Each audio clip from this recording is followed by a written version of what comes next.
السلام علیکم ویورز، آج کا ہمارا موضوع ہے شیطان کا بہکانا۔ حضرت شیخ عبدالقادر جیلانی رحمۃ اللہ، جیسا کہ ہم جانتے ہیں، بہت بڑے عالم تھے، محدث بھی تھے، بہت بڑے صوفی اور بزرگ بھی تھے۔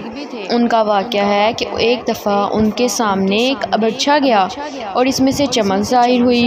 انہوں نے اس کی طرف دیکھا تو اس کے اندر سے ایک آواز آنے لگی۔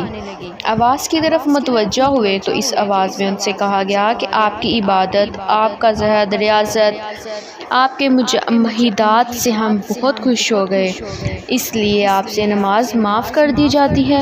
انہوں نے یہ سنتے ہی سوچا کہ نماز اللہ کے نبی حضرت محمد صلی اللہ علیہ وآلہ وسلم سے معاف نہیں ہوئی، جبکہ آپ صلی اللہ علیہ وآلہ وسلم کی عبادت اور ریاضت کا جو حال تھا وہ سب کو معلوم ہے، تو میرے سے کیسے معاف ہو سکتی ہے؟ لہٰذا دراصل یہ شیطان کی آواز تھی۔ پھر آپ نے لا حول ولا قوت الا باللہ پڑھا۔ یہ پڑھنا تھا کہ وہ ابر جو نظر آ رہا تھا اور اس کے اندر سے چمک ظاہر ہو رہی تھی، وہ دھوئیں کی شکل میں تبدیل ہو کر غائب ہو گئے۔ حضرت سمجھ گئے کہ دراصل یہ شیطان کی آواز تھی۔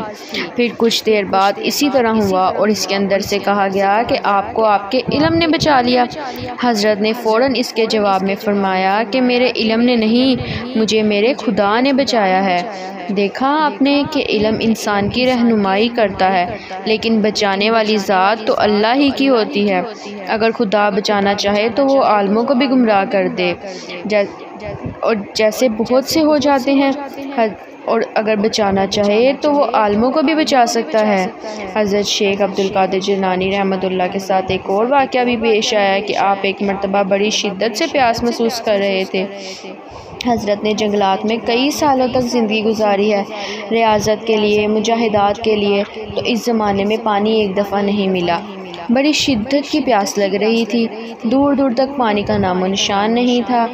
اسی وقت ایک ہاتھ ظاہر ہوا اور اس ہاتھ میں ایک گلاس تھا جو سونے یا چاندی کا تھا، اور اس کے اندر پانی بھی تھا، اور آواز آ رہی تھی کہ آپ کے لیے یہ جنت سے بھیجا جا رہا ہے، آپ اس کو لیجئے، استعمال کیجئے۔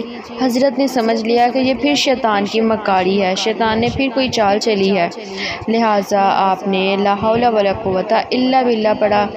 حضرت کو یہ بات کیسے سمجھ میں آئی کہ یہ شیطان کی مکاری و یاری ہے؟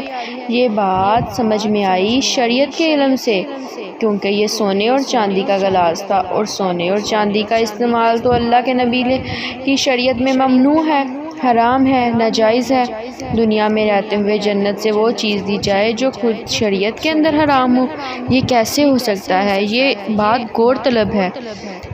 آپ نے سوچا، آپ نے یہ اندازہ لگایا کہ شیطان نے پھر سے انہیں بہکانے کی کوشش کی ہے، لیکن حضرت سمجھ گئے اور انہوں نے لا حول ولا قوت پڑھا، تو شیطان کہنے لگا کہ آپ کے علم نے پھر آپ کو بچا لیا۔ حضرت نے دوبارہ فرمایا کہ علم نے نہیں، بلکہ میرے خدا نے مجھے بچایا ہے۔ تو اس طرح علم رہنمائی کرتا ہے، جس کی وجہ سے ہم شیطان کے فریب سے بچ جاتے ہیں۔ اگر آپ کو یہ ویڈیو اچھی لگی تو لائک کریں، شیئر کریں، سبسکرائب کریں۔ شکریہ۔